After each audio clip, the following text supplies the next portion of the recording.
उसने अपने बेटे को कहा, बेटा ध्यान से एक कटोरी दूध सांप के बिल के पास रख देना। किसान के बेटे ने अपने पिता के कहे अनुसार एक कटोरी दूध सांप के बिल के पास रख दी। अगली सुबह उसे भी सोने का सिक्का मिला। उसके बेटे ने सोचा कि यह सांप तो बड़ा कंजूस है, जरूर उसके पास बहुत सारे सोने के सिक्के होंगे, लेकिन यह तो हर रोज बस एक ही सिक्का देता है। अगर मैं इसे मार दूं तो मैं इसके सारे सोने के सिक्के ले सकता हूँ। अगली शाम जब लड़का दूध देने के लिए गया तो उसने सांप को देखते ही उस पर छड़ी से वार किया, मगर सांप भी सतर्क था। उसे छड़ी तो लगी पर उसने किसान के बेटे को भी डंस लिया। सांप का विष बहुत ही जहरीला था। देखते ही देखते किसान के बेटे की मौत हो गई और जख्मी सांप अपने बिल में वापस चला गया।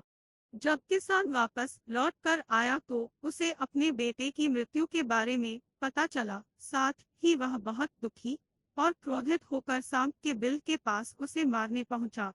तभी उसने सांप को देखा कि सांप को भी काफी चोट आई है।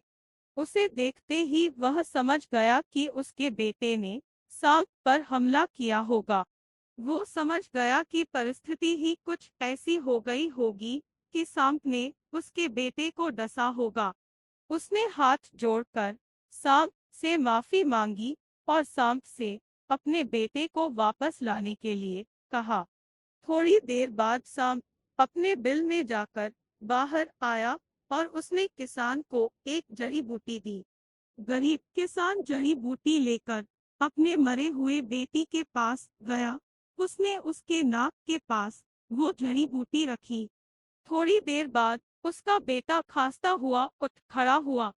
जिंदा होने के बाद किसान के बेटे को उसकी गलती का एहसास हुआ। वो अपने पिता के साथ सांप के बिल के पास गया और उससे हाथ जोड़कर माफी मांगी और बोला, हे नागराज, मुझे क्षमा कर दीजिए। अब मैं किसी भी पशु, पक्षी या जानवर पर हमला नहीं करूंगा। मुझे क्षमा दान दें। सांप ने भी खुश होकर अपना सिर हिलाया और वापस अपने बिल में चला गया।